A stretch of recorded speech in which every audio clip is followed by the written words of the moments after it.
नमस्कार, मैं हूं अरुण तोमर। आप देख रहे हैं स्वराज एक्सप्रेस। मध्य प्रदेश की बीजेपी ने 24 सीटों पर नामों का ऐलान किया है। इनमें से 4 महिलाओं को टिकट दिया गया है। बीजेपी ने 2019 में लोकसभा चुनाव में लड़े कई पुराने सांसदों का टिकट काट दिया है, नए लोगों को मौका दिया है। तो वहीं कांग्रेस ने अभी तक अपने पत्ते नहीं खोले हैं। लेकिन जानकारी सामने आ रही है कि कांग्रेस ने जो पैनल तैयार किया है उस पैनल में नए लोगों को मौका दिया जा रहा है। ऐसे में बड़ा सवाल यह है कि क्या वाकई नए चेहरे जीत दिलाएंगे। आज चर्चा इसी मुद्दे को लेकर चर्चा को विस्तार दें, उससे पहले देख लेते हैं एक रिपोर्ट। मध्य प्रदेश में 8 सीटों पर भाजपा का मुकाबला नए चेहरों से लगे। इनमें 4 सीटें वो हैं जहां पिछली बार चुनाव लड़े नेता पाला बदलकर भाजपा में आ चुके हैं। 4 अन्य सीटों पर पिछली बार उम्मीदवार रहे चेहरों में से एक राज्यसभा सांसद और 2 विधायक बन गए हैं और एक विधानसभा चुनाव हार गई है। इन सीटों के पैनल कांग्रेस में नए चेहरों के नाम है। भाजपा ने लोकसभा 2019 में गुना सीट कांग्रेस से छीन ली थी। तब भाजपा के कृष्णपाल यादव ने दिग्गज नेता ज्योतिरादित्य सिंधिया को हराकर सभी को चौंका दिया था। सिंधिया अब गुना से भाजपा प्रत्याशी हैं। कांग्रेस के पैनल में 2 नए नाम हैं, वीरेंद्र रघुवंशी और यादवेंद्र सिंह। रीवा सीट से जनार्दन मिश्रा लगातार 2 बार से सांसद हैं। पिछली बार कांग्रेस ने उनके खिलाफ युवा सिद्धार्थ तिवारी को प्रत्याशी बनाया था। कांग्रेस के पैनल में 2 नए नाम हैं, अजय मिश्रा और राहुल मिश्रा। 2019 में कांग्रेस के टिकट पर मोना सुस्तानी चुनाव लड़ी थी, लेकिन वे हार गई। विधानसभा चुनाव से पहले मोना सुस्तानी भाजपा में शामिल हो गई। कांग्रेस के पैनल में यहाँ सिंगल नाम है प्रियव्रत सिंह।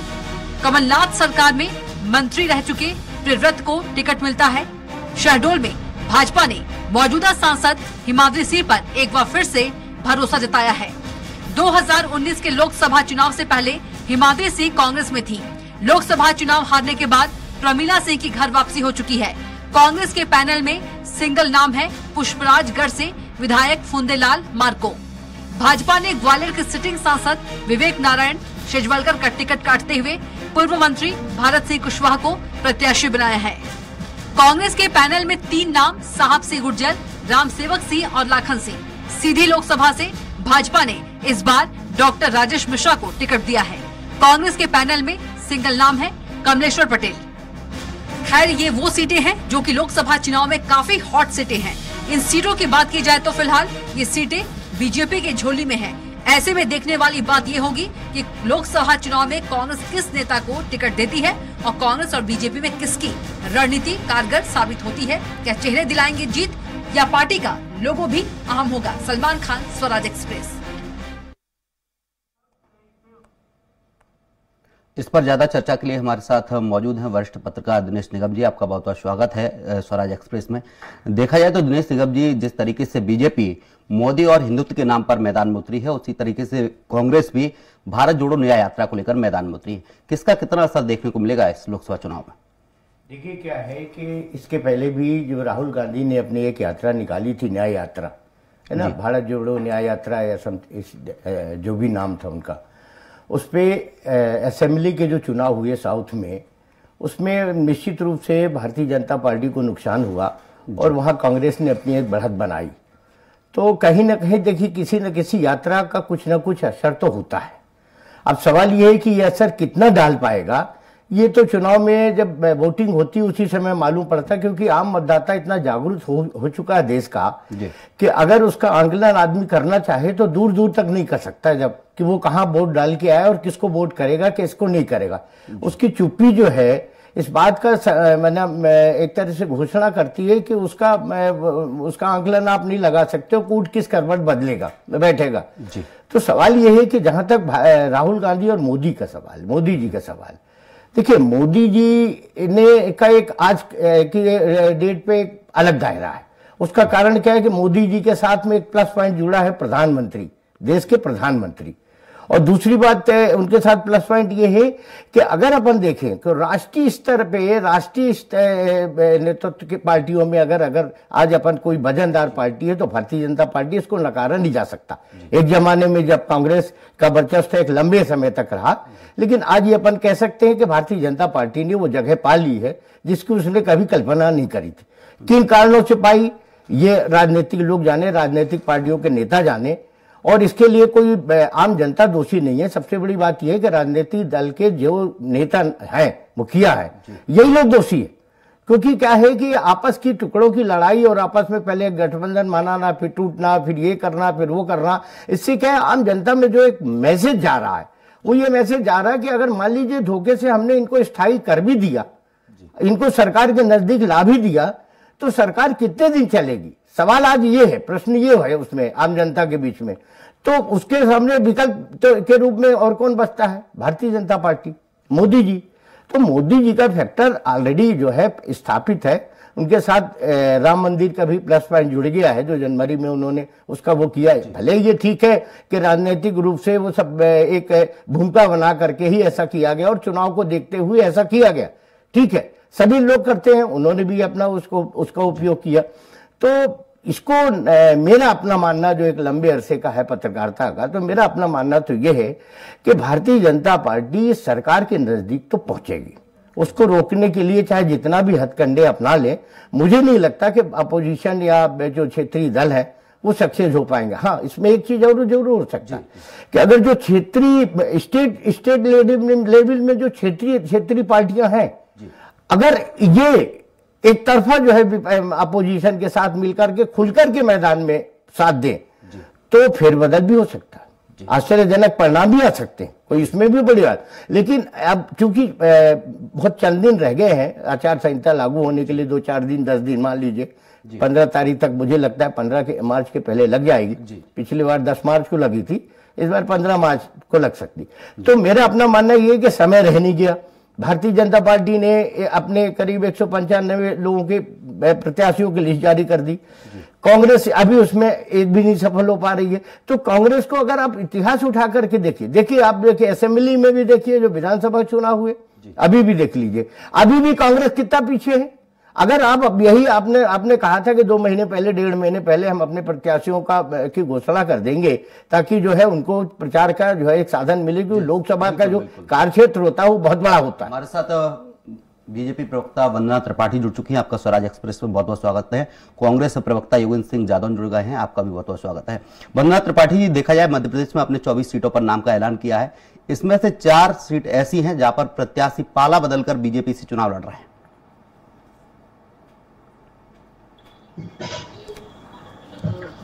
देखिए, भारतीय जनता पार्टी जी हमारी जो प्रत्याशी है उनका ऐलान कर दिया है। मेरी आवाज मिल पा रही है आपको? जी जी बिल्कुल। हाँ जी।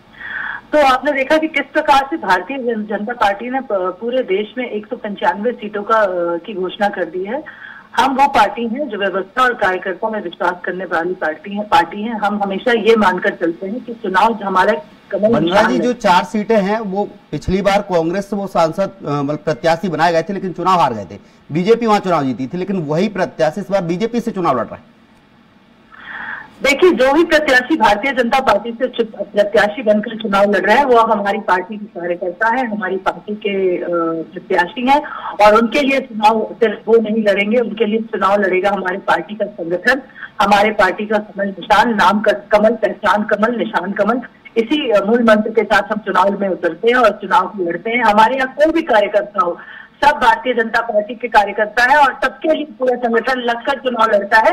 ये मानकर चुनाव लड़ता है कि ये चुनाव सिर्फ एक प्रत्याशी विशेष का चुनाव नहीं है कांग्रेस पार्टी की तरह, ये भारतीय जनता पार्टी संगठन का चुनाव है। और हमें किसी भी तरह से ये चुनाव जीतकर माननीय प्रधानमंत्री मोदी जी को फिर से प्रधानमंत्री के रूप में स्थापित कराना है। उसका कारण है क्योंकि हम एक विचारधारा आधारित पार्टी, और हमारी विचारधारा ये है कि हम चाहते हैं कि राष्ट्र का निर्माण हो, और राष्ट्र निर्माण के लिए बहुत जरूरी है कि माननीय प्रधानमंत्री मोदी जी पुनः प्रधानमंत्री के रूप में शपथ लें।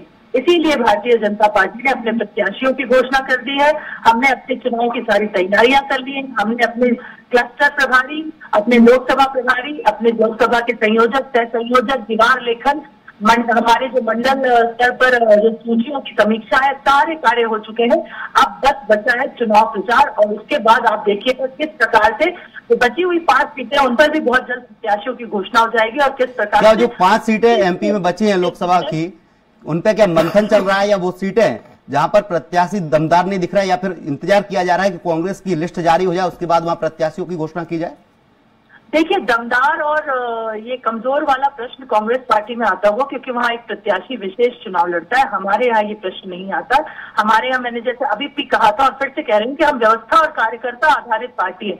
हमारे यहाँ जो भी प्रत्याशी होगा वो सिर्फ वो प्रत्याशी नहीं होगा, पूरा संगठन उसके लिए लगकर चुनाव प्रचार करेगा और वो संगठन का एक कार्यकर्ता होगा। तो इसीलिए हम कांग्रेस प्रवक्ता हैं योगेंद्र सिंह यादव जी। जैसे आपने देखा 24 सीटों का ऐलान हो गया, तो हम बाकी 5 का भी कर देंगे। अब मैं तो प्रश्न पूछना चाहती हूँ कांग्रेस पार्टी से कि वो कब अपनी सीटों का ऐलान कर रहे हैं। हमसे तो बहुत पूछते हैं कि हम जवाब देंगे, वो जवाब देंगे। उन्हें भी इंतजार आपकी 5 सीटों का, वंदना जी, उन्हें इंतजार आपकी वो 5 सीटों का। वो सोच रहे हैं अगर आप वो 5 सीटों पर प्रत्याशियों का ऐलान कर दें तो वो भी ऐलान कर देंगे। देखिए, उन्हें हमारी सूची से का इंतजार है, इसका मतलब वो कितने डरे हुए हैं। और यात्रा खत्म हो चुकी है और बहुत जल्दी ही कांग्रेस पार्टी। योगेंद्र सिंह यादव जी है, कांग्रेस प्रवक्ता है। वंदना जी, रोकना चाहूंगा। योगेंद्र सिंह यादव जी, बीजेपी ने प्रत्याशियों की घोषणा कर दी है। बीजेपी के प्रत्याशी मैदान में है, चुनाव प्रचार में लगे हुए हैं। कांग्रेस किसका इंतजार कर रही है? कांग्रेस पार्टी भी लगभग अपने सभी प्रत्याशियों का नाम तय कर चुकी है, केवल ऐलान होना बाकी है और अंतिम मोहर लगने वाली है। निश्चित रूप से 10 मार्च को कांग्रेस पार्टी अपने प्रत्याशियों की घोषणा कर देगी। ऐसा नहीं लगता कि बीजेपी ने प्रत्याशियों की घोषणा करने के बाद अपने प्रत्याशी समय दिया है, मौका दिया है क्षेत्र में घूमने का? कहीं ना कहीं ऐसा लग रहा है आपको कि कांग्रेस के जो प्रत्याशी उतरेंगे उनके पास समय का अभाव रहेगा? नहीं, कांग्रेस प्रत्याशी जो है संभावित प्रत्याशी अपने क्षेत्र में सतत कांग्रेस पार्टी के साथ जुड़कर काम कर रहे हैं। और राहुल जी की यात्रा मध्य प्रदेश में थी और मध्य प्रदेश से उनका जब राजस्थान में प्रवेश हो चुका है, कांग्रेस पार्टी जो है अब अपने चुनावी अभियान में टिकट आवंटन का जो कार्य है उसको पूर्ण करने जा रही है। अभी आदरणीय हमारी प्रवक्ता जी भारतीय जनता पार्टी की कह रही है कि ये भारतीय जनता पार्टी की विचारधारा की पार्टी है। मैं बता देना चाहूंगा कि आज हिंदुस्तान के अंदर जो भारतीय जनता पार्टी के 303 सांसद है उसमें से 118 लगभग कांग्रेस पार्टी से गए हुए पूर्व नेता है। भारतीय जनता पार्टी के पास सिर्फ एक ही लक्ष्य है, किसी न किसी तरह से सत्ता को हासिल करना है और सत्ता को हासिल करने के लिए वो विपक्ष की पार्टियों पर ही निर्भर करती है। आपकी पार्टी के कार्यकर्ता बीजेपी में पहुंच रहे हैं, तो ये कहीं ना कहीं आपकी पार्टी की नाकामी है कि आपकी पार्टी के कार्यकर्ता आपकी पार्टी को छोड़कर दूसरी पार्टी ज्वाइन कर रहे हैं?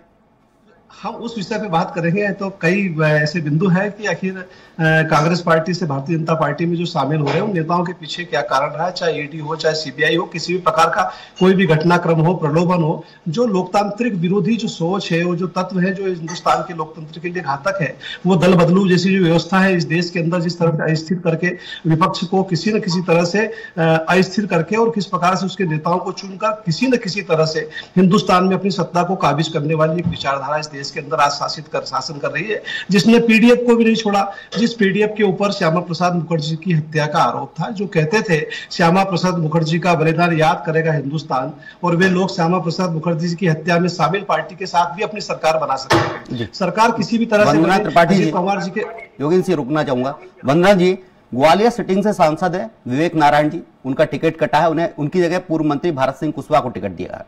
नहीं लगता कि कहीं ना कहीं विवेक जी भितरघात कर सकते हैं, उनकी नाराजगी का सामना करना पड़ सकता है पार्टी को? देखिए, भारतीय जनता पार्टी है, यहाँ भीतरघात और अंतरकलह जैसी चीजें नहीं होती हैं। ये अंतरकलह और भीतरघात तो ये सब कांग्रेस पार्टी का कल्चर है, वहाँ के संस्कार है।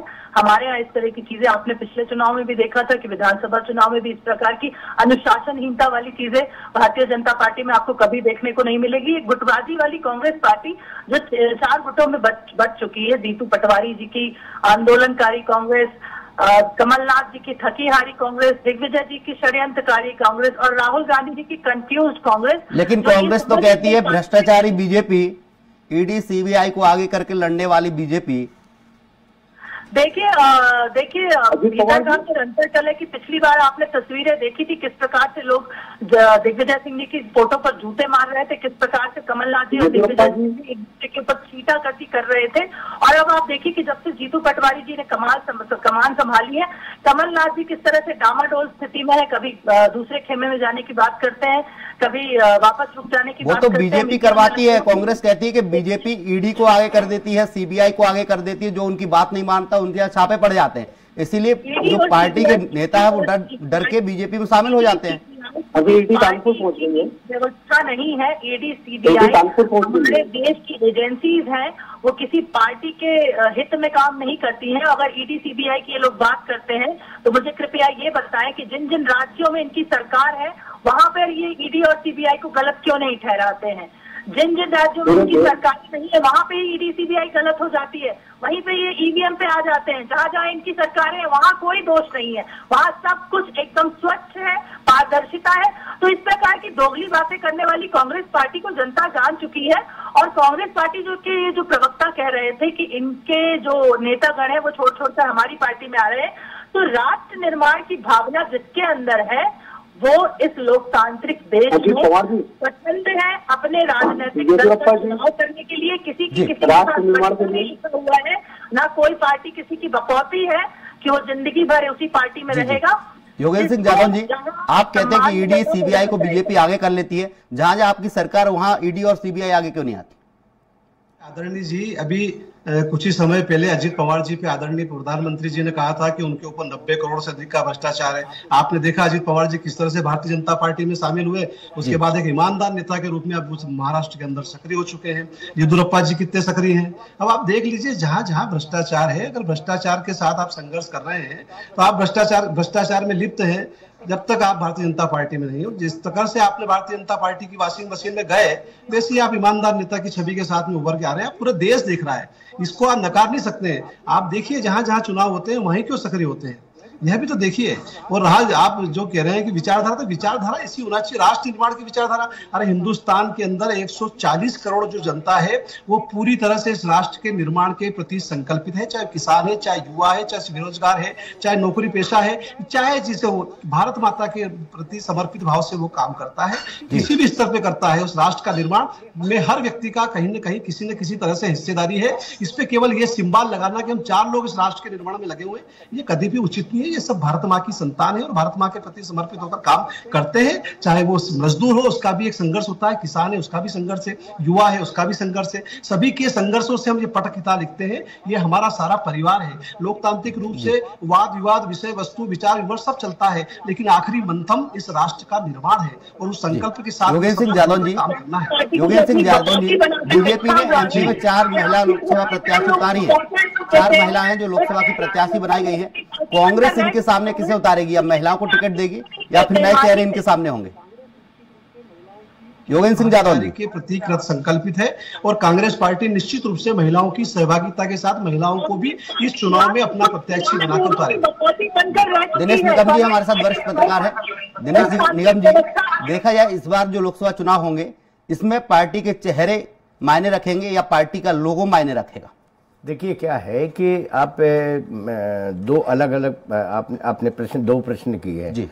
सवाल ये है कि पार्टी का एक अस्तित्व होता है और पार्टी के सिंबल पे जो चुनाव लड़ा जाता है वो निश्चित रूप से 50% से ज्यादा काम आता है। व्यक्ति पे नो डाउट कि व्यक्ति विशेष पर भी जो है आज की जनता जो है वोट करती है। आज का मतदाता जो है उनका चेहरा देख करके भी 2-4-10% जो है विभाजित होकर के और एक अपना उनके ऊपर आकर्षित होती है। लेकिन ये कहना मतलब डिनाई करना कि पार्टी सिंबल एक बहुत महत्वपूर्ण चीज होती है, चाहे वो कांग्रेस पार्टी का हो, चाहे वो भारतीय जनता पार्टी का हो या किसी अन्य दल का हो। सिंबल से चुनाव लड़ने का मतलब ये होता है कि एक तरह से पार्टी का सपोर्ट उस व्यक्ति के साथ, उस प्रत्याशी के साथ पूरा संगठन खड़ा हुआ है, एक पूरा ढांचा उसके साथ जो है काम कर रहा है। और व्यक्ति के बारे में ये है कि व्यक्ति का जो व्यक्तिगत उसका खुद का व्यवहार होता है या उसका क्षेत्र में जो भी नेटवर्क होता है वो उसके अपने जो लोग होते वो एक सीमित लोग रहते हैं, कोई बहुत बड़ी संख्या में नहीं रहते। 2-3%, 4% मान लीजिए बहुत ज्यादा तो 10% से ज्यादा लोग व्यक्ति विशेष को चेहरा देख करके वोट नहीं करते, वो सिंबल देख करके ही वोट करते। और इस बार भी जो वोटिंग होनी है या इस बार भी जो लड़ाई है वो कांग्रेस और भारतीय जनता पार्टी के बीच की लड़ाई है। अभी बीच में कांग्रेस ने एक प्रयास किया था, इंडिया गठबंधन बनाया उन्होंने जी। अब वो सफल कितना हो पाए मुझे तो नहीं लगता कि कहीं सफल हो पाए, क्योंकि हर गठबंधन में सबसे पहले शुरुआत जिन्होंने इसका निर्माण किया वही भारतीय जनता पार्टी के गोद में बैठ करके और आज सरकार चला रहे हैं। एक समय था उन्होंने जब वो भारतीय जनता पार्टी से अलग हुए थे तब उन्होंने एक कसम खाई थी एक सभा में, अपने स्टेट की सभा में, बहुत बड़ी सभा में उन्होंने कहा था कि पलट के नहीं देखेंगे इसके तरफ। और ऐसी क्या मजबूरी आगे भी है कि आप उसी के साथ मिल करके फिर सरकार में बैठ गए। तो वहीं से टूटने की शुरुआत हो गई। उसके बाद दूसरी शुरुआत ममता जी ने कर दी, ममता जी के बाद फिर अपना केजरीवाल जी ने कर दी, हम नहीं देंगे। उधर अखिलेश जी ने हाथ पैर फैला लिए। तो ये जो टूटन हुई इसका भी एक बहुत बड़ा असर पड़ा, और आम जनता जो है इस बात को देखती है और सब उसके समझ में है, ऐसा नहीं है, नजरअंदाज नहीं करती वो इन सब चीजों को। वो जानती है कि जिस तरह से ये लोग एक दिखाने के लिए एक हुए और उसके बाद विभाजित हो गए, टूट गए सीटों को लेकर के, तो इसका एक बहुत बड़ा असर निर्णय लेती है जनता, और वो अपना उस निर्णय का जो वो है घोषणा है वो उस दिन करती जिस दिन मतदान करती है। वो बताती है कि नहीं हमारा मत क्या था और हम किसके साथ में। दूसरी बात जो अभी आपने कहा सिंबल वाली बात, सिंबल में निश्चित रूप से सिंबल का एक अलग महत्व होता है, पार्टी का एक अलग महत्व होता है, और जो प्रत्याशी के साथ सपोर्ट मिलता है वो उसको वो बहुत, माने आप समझ लीजिए कि एक तरह से प्रचार का एक बहुत बड़ा साधन बन जाता है उसके लिए, क्योंकि उसके कार्यकर्ता मिलते हैं, पहले से चुने हुए पार्टी के जो लोग रहते हैं, फील्ड के में उसको काम करने के कार्यकर्ता मिल जाते हैं, और तो इसलिए पार्टी का सिंबल बहुत महत्व रखता है। और मेरा अपना मानना यही है कि भाई पार्टी और व्यक्ति ये दोनों अलग अलग पहलू हैं। व्यक्ति इसमें कोई दो राय नहीं कि नकारा नहीं जा सकता उनके चेहरे को, पर बहुत सीमित 2% से ज्यादा 5 या 10%, 90% सिंबल ही काम आता है। वंदना त्रिपाठी जी सवाल लेते हैं। वंदना त्रिपाठी जी, अजीत पवार पर प्रधानमंत्री नरेंद्र मोदी ने कहा था भ्रष्टाचारी हैं, इनके यहाँ ईडी सीबीआई के छापे पड़े हैं क्योंकि इन्होंने भ्रष्टाचार किया है। कई करोड़ों का भ्रष्टाचार था, अजीत पवार बीजेपी में शामिल हो गए, क्या भ्रष्टाचार धुल गए उनके? देखिए, अगर ये कांग्रेस पार्टी जब भ्रष्टाचार के आरोप लगाती है तो मैं इनसे एक प्रश्न पूछना चाहती हूँ, जो प्रश्न समय का अभाव है, जल्दी बात रखिए। 10 सालों में आपने हमारी पार्टी पर कौन सा, आपने ये बताइए कौन सा भ्रष्टाचार का? अजीत पवार जी की बात चल रही, अजीत पवार जी की बात चल रही। कोलगेट, जीजा जी को फायदा पहुंचाना। समय का अभाव है, रोकना चाहूंगा, समय का अभाव है। वंदना त्रिपाठी जी तमाम आप हमारे साथ जुड़ी, इसके लिए आपका शुक्रिया। वरिष्ठ पत्रकार हैं दिनेश निगम जी, आपका बहुत बहुत शुक्रिया। योगेंद्र सिंह जादव जी, आपका भी बहुत बहुत शुक्रिया। आप तीनों ही मेहमानों का बहुत शुक्रिया। आपको बता दें, सीधे आपको दिल्ली लिए चलते हैं, जहां पर कांग्रेस की प्रेस कॉन्फ्रेंस हो रही है, जिसमें कांग्रेस की पहली सूची जारी होने वाली है। बड़ी खबर आपको बता रहे हैं दिल्ली से, जहां पर कांग्रेस की पहली सूची जारी होने वाली है। 40 years can avail startup funding of their business enterprises in any sector. Though this guarantee is going to be to the field. Just now we have reviewed with the general secretaries in charges and PCC president of this country to have a verification about our war room status, our booth level agent status and our booth level work status. Therefore, we will spread this guarantees among the people through this BLAs all over the country. Now I am coming to the next item. Yesterday Congress Election Committee had met, you know that. Now Central Election Committee of Congress has selected 39 candidates, first list of the candidates. We are announcing 39 candidates today, in which included former Congress President Rahul Gandhi's name is there. Former Chhattisgarh Chief Minister Bhupesh Baghel ji's name is there. Former CWC member Tamaruddin Sahu is there. That I will leave it out. In this list, out of 39,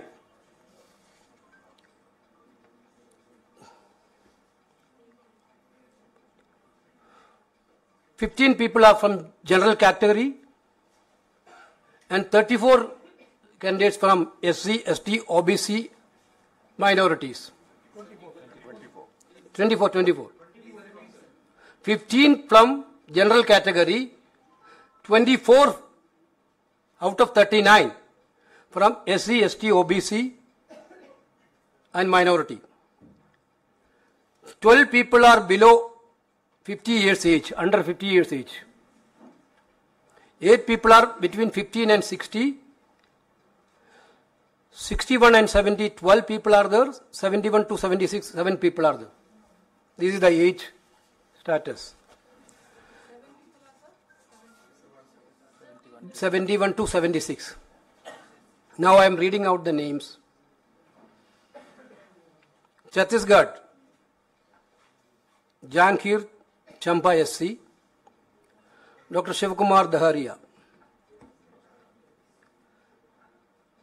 Chhattisgarh state Korba Mrs Jyotsna मगंस। Chhattisgarh 6 Rajnandgaon Bhupesh Baghel. Chhattisgarh Durg Rajendra Sahu. Chhattisgarh Raipur Vikas Upadhyay. Chhattisgarh Mahasamund Tamruddin Sahu, Tamradhwaj Sahu. Karnataka Bijapur SC HR Alagur. Karnataka Haveri Anand Swamy Gaddadevaramath. Anand Swamy Gaddadevaramath. Karnataka Tumkur SP Muddahanumegowda. Karnataka Mandya Venkataramegowda star Chandru. Karnataka Bangalore rural DK Suresh.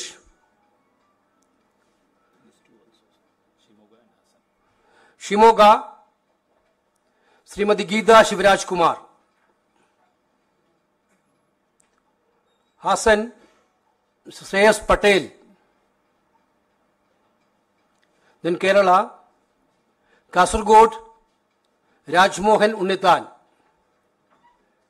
Kannur K Sudhakaran. Vadakara Shafi Parambil. Wayanad former Congress President Sri Rahul Gandhi. Kozhikode Sri MK Raghavan. Palakkad Sri VK Srikantan. Alathur Mrs. Ramya Haridas. Miss Ramya Haridas. Thrissur K. Muralidharan. Chalakudi Binni Bahanan. Ernakulam Haibi Eden. Idukki Dean Kuriakose. Alapura Sri K.C. Venugopal. Mavelikara Kodikundal Suresh.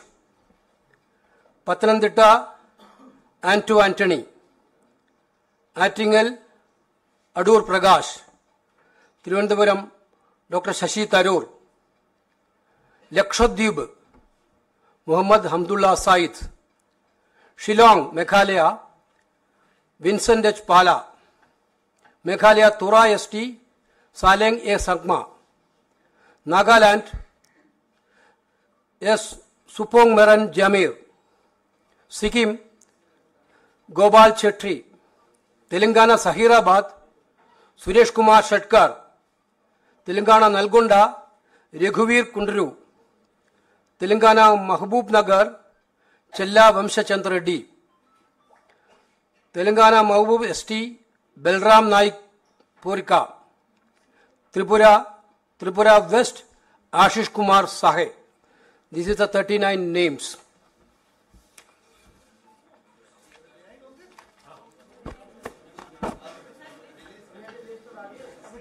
You can give English. Hindi.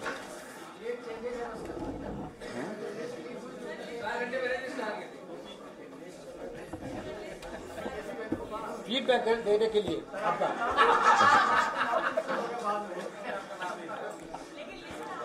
अभी आपके सामने केसी वेणुगोपाल जी ने